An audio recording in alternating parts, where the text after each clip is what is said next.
Hey, this is Book Thoughts with KJ. This is my midnight series where I pretty much give you all of my book thoughts and media thoughts. Um, but yeah, I wanted to continue on with my thoughts about Juno's essay slash grooming experience with someone that she generally trusted. And, um, Again, I don't think Juno during the entire thing really realized that she was being essayed and groomed. Um, like I said, I genuinely think in another film that needs to be explored.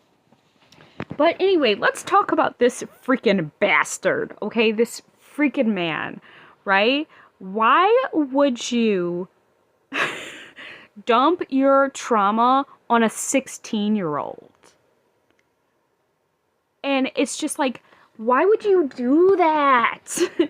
And this dude looked like he was in his freaking 30s. Probably pushing 40s, right? Why would you do that? And it's just like, I generally think some people's brains are like, I don't know. There's something wrong with people's brains. Because why would you do that? That could literally potentially be your daughter. Like, can we all just take a minute and be like, this Juno could have potentially been his daughter or his sister, his younger sister, because of the age range there.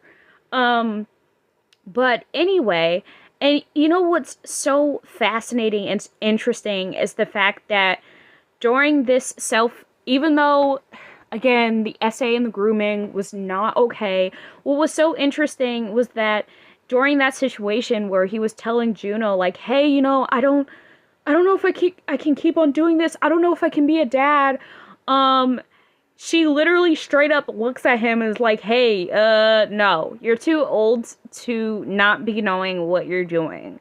You made a commitment and you said you were going to love this person, so why don't you just work it out? And so we end up finding out that really the evolution of Juna throughout the entire film is kind of her idea of love. And at the beginning of the film, she doesn't think that love is possible. She doesn't think that, if one thing bad happens, well, there can't be love between two individuals, right? And so throughout the film, she's realizing, like, dang, like, yeah, this person still loves for me and cares about me, and I don't have to push them away. And so, yeah.